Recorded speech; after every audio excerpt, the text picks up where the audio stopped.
Halo, ini Masuk Akal. Saya Aryo Bimo. Ada yang menarik dari perkembangan kasus fitnah terkait ijazah Presiden ke-7 Bapak Joko Widodo. Dalam sebuah wawancara, Jokowi menegaskan bahwa dirinya melaporkan peristiwa yang diduga mengandung pencemaran nama baik dan fitnah. Perhatikan baik-baik. Beliau tidak mengatakan melaporkan Roy Suryo. Beliau tidak melaporkan Dr. Tifa. Tidak mengatakan melaporkan Rismon. Yang dilaporkan adalah peristiwa hukumnya. Kalimat ini terdengar sederhana, tapi justru penting untuk memahami bagaimana hukum pidana bekerja. Dalam hukum pidana, seseorang melaporkan adanya dugaan tindak pidana, kemudian penyidiklah yang mencari siapa yang dapat dimintai pertanggungjawaban pidana atas peristiwa tersebut. Karena itu, ketika laporan dibuat, belum tentu identitas tersangka sudah pasti. Penyidik mengumpulkan bukti, memeriksa saksi, memeriksa ahli, menguji dokumen, dan dari sanalah kemudian muncul pihak-pihak yang dianggap memenuhi unsur pidana. Artinya ketika Jokowi mengatakan bahwa munculnya nama Roy Suryo dan kawan-kawan sebagai tersangka adalah hasil penyelidikan dan penyidikan, secara hukum pernyataan itu masuk akal. Namun ada pertanyaan lain yang juga menarik. Kalau ini hanya perkara fitnah dan pencemaran nama baik, kenapa sampai sekarang prosesnya terasa lama? Bukankah pembuktiannya relatif sederhana? Pertanyaan itu wajar karena dibandingkan perkara korupsi, pencucian uang, atau kejahatan terorganisasi, perkara fitnah dan pencemaran nama baik memang relatif sederhana. Penyidik biasanya cukup menjawab beberapa pertanyaan pokok. Apakah ada pernyataan yang disampaikan kepada publik? Apakah pernyataan tersebut ditujukan kepada seseorang? Apakah pernyataan itu dapat dibuktikan kebenarannya? Apakah penyampainya mengetahui atau setidaknya patut menduga bahwa tuduhan tersebut tidak memiliki dasar hukum yang cukup? Jika unsur-unsur itu terpenuhi, konstruksi perkaranya relatif jelas. Karena itu lamanya proses menuju P21 memang menimbulkan pertanyaan yang sah. Tetapi justru disinilah kemungkinan perkara menjadi lebih menarik daripada yang terlihat di permukaan. Jokowi sempat menyinggung kemungkinan ada pihak lain yang ikut berperan di balik rangkaian peristiwa ini. Sebagian orang langsung menerjemahkannya sebagai tuduhan adanya dalang atau konspirasi. Padahal belum tentu demikian.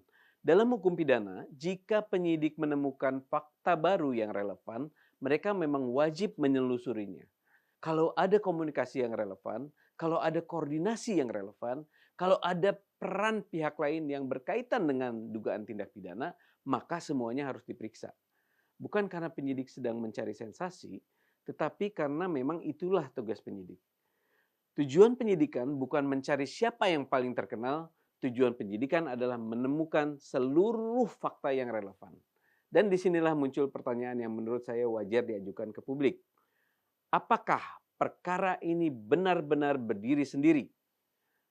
Atau ada pihak lain yang ikut berperan dalam membentuk, mengarahkan, memperkuat, atau mempertahankan narasi yang beredar selama ini? Kita belum tentu tahu jawabannya. Dan kita tidak boleh berspekulasi. Tetapi, jika penyidik menemukan indikasi keterlibatan pihak lain yang relevan secara hukum, maka wajar apabila perkara berkembang dan membutuhkan waktu yang lebih lama. Justru dalam perkara pidana yang baik, penyidik tidak boleh berhenti hanya karena sudah menemukan pelaku lapangan.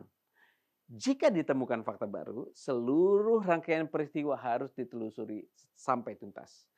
Karena tujuan penyidikan bukan sekedar menemukan siapa yang berbicara, tetapi memahami keseluruhan konstruksi peristiwanya. Lalu bagaimana dengan substansi tuduhan ijazah itu sendiri?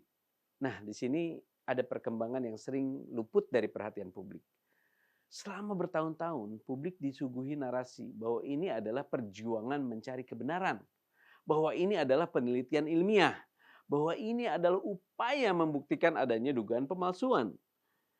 Masalahnya, sampai hari ini berbagai jalur hukum yang ditempuh belum menghasilkan pembuktian bahwa ijazah tersebut palsu.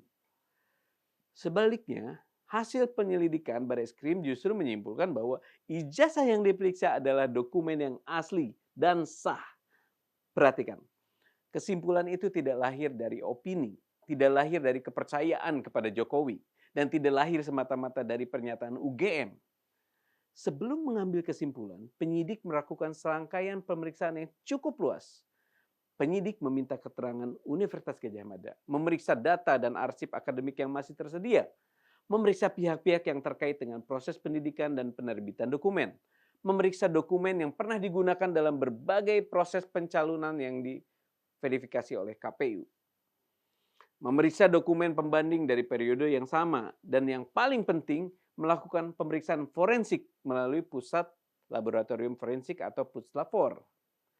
Hasil pemeriksaan forensik menunjukkan bahwa dokumen yang diperiksa identik dengan dokumen pembanding yang relevan. Dari keseluruhan alat bukti itulah penyidik kemudian mengambil kesimpulan bahwa ijazah yang diperiksa merupakan dokumen yang asli dan sah. Artinya, posisi hukum perkara ini perlahan bergeser. Perdebatan yang dulu berpusat pada pertanyaan apakah ijazah itu palsu, kini mulai bergeser ke pertanyaan yang berbeda. Apakah tuduhan yang terus-menerus disampaikan kepada publik memiliki dasar pembuktian yang cukup? Dan itu adalah dua persoalan hukum yang berbeda. Disinilah sering muncul kesalahpahaman. Banyak orang beranggapan Jokowi wajib terus membuktikan dirinya tidak bersalah. Padahal dalam negara hukum modern berlaku prinsip yang sebaliknya. Pihak yang menuduh harus mampu membuktikan tuduhannya. Beban pembuktian pada dasarnya berada pada pihak yang mengajukan tuduhan, bukan pada pihak yang dituduh. Kalau saya menuduh tetangga saya koruptor, lalu ketika diminta bukti, saya menjawab, buktikan dulu bahwa dia bukan koruptor. Maka logika hukumnya terbalik. Yang wajib membuktikan adalah saya sebagai penuduh. Karena itu, hak seseorang untuk diam bukanlah pengakuan bersalah. Hak untuk diam justru merupakan salah satu perlindungan paling mendasar dalam negara hukum. Ketika seseorang sudah menunjukkan dokumen yang dimiliki, ketika dokumen itu telah diperiksa oleh institusi yang berwenang, dan ketika hasil pemeriksaan menyatakan dokumen tersebut asli dan sah, maka secara hukum tidak ada kewajiban tanpa batas untuk terus melayani setiap tuduhan yang muncul. Di titik tertentu justru pihak yang menuduh harus menunjukkan bukti yang lebih kuat daripada sekadar kecurigaan. Dan disinilah relevansi delik fitnah menjadi penting. Karena dalam perkara fitnah, fokusnya bukan lagi membuktikan korban benar atau salah. Fokusnya adalah apakah pihak yang menuduh memiliki dasar yang cukup ketika tuduhan tersebut disampaikan kepada publik. Hukum tidak melarang kritik, hukum tidak melarang penelitian. Hukum tidak melarang orang mempertanyakan sesuatu. Tetapi hukum juga memberi batas ketika tuduhan serius terus diulang, disebarluaskan, dan dipertahankan tanpa pembuktian yang memadai. Karena reputasi seseorang juga merupakan kepentingan hukum yang dilindungi. Pada akhirnya pertanyaan terbesar dalam kasus ini bukan lagi soal ijazah, melainkan bagaimana sebuah tuduhan itu diproduksi. Bagaimana tuduhan itu menyebar, siapa yang memperkuatnya, dan apakah seluruh rangkaian peristiwa itu benar-benar berdiri sendiri. Kalau jawabannya ya, proses hukum akan membuktikannya. Kalau jawabannya tidak, proses hukum juga akan mengungkapkannya. Tetapi satu hal yang sudah mulai terlihat, semakin lama perkara ini berjalan, semakin sedikit pembahasan tentang ijazah sendiri. Dan semakin besar perhatian yang tertuju pada kualitas dasar tuduhan yang selama ini disampaikan kepada publik. Karena pada akhirnya yang sedang diuji bukan hanya keaslian sebuah ijazah, melainkan juga tanggung jawab hukum terhadap satu tuduhan. Dan dalam negara hukum, keduanya adalah hal yang sangat berbeda.